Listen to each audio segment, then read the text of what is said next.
आप हैं निष्कर्ष भारत के साथ और मैं हूं मनोज चतुर्वेदी। जलियांवाला बाग की तरफ बदल गया कल हाथरस।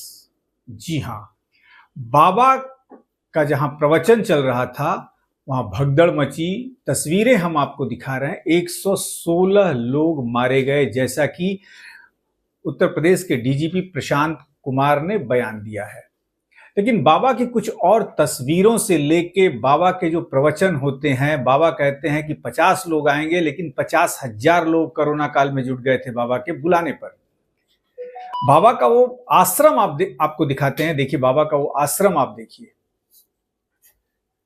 एक अभेद किला है बाबा का वो आश्रम।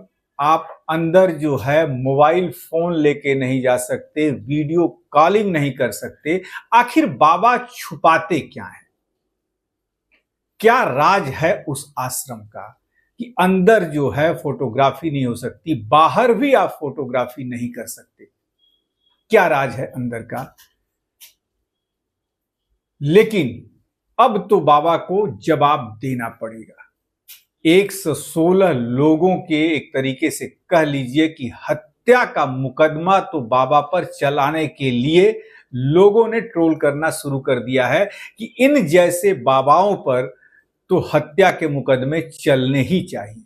बाबा की जो सुरक्षा व्यवस्था है वो एक तरीके से कह लीजिए कि प्रधानमंत्री के सुरक्षा व्यवस्था के बराबर है। कहां से आता है इतना पैसा? आखिर उस बाबा के आश्रम के अंदर होता क्या है? अभी तक चीजें सामने नहीं आ रही हैं कि मोबाइल ले जाने पर क्यों प्रतिबंध। तमाम तस्वीरें आप देख रहे हैं।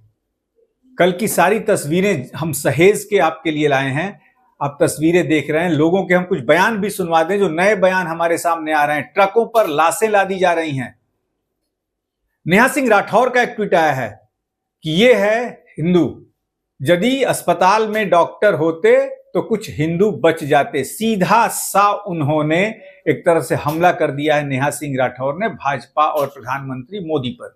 लेकिन वो एफआईआर भी मैं आपको दिखा देना चाहता हूं कि बाबा का नाम एफआईआर में नहीं है। यानी कि बाबा को अब डरने की जरूरत नहीं है। बाबा अब आराम से घूम सकते हैं। एफआईआर की कॉपी हम आपको दिखा रहे हैं। अभी अभी निष्कर्ष भारत के हाथों लगी है वो कॉपी एफआईआर की, जो हाथरस पुलिस ने दर्ज की है। बाबा का नाम उसमें नहीं है। पूरी कॉपी आप देख लीजिए। एफआईआर की कॉपी हम दिखा रहे हैं आपको। बाबा का नाम उसमें कहीं भी नहीं है। कौन बचा रहा है आखिर बाबा को? लेकिन योगी आदित्यनाथ हाथरस पहुंच गए हैं, अस्पताल पहुंचे हैं। वो भी तस्वीरें हम आपको दिखा दें।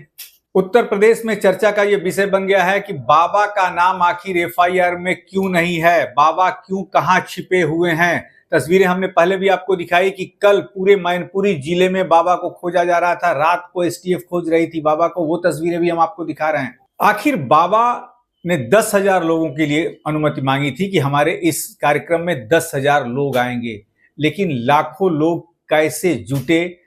कुछ प्रत्यक्षदर्शियों का कहना है कि निकलने का रास्ता नहीं था, जैसा कि तस्वीरों में आप देख रहे हैं।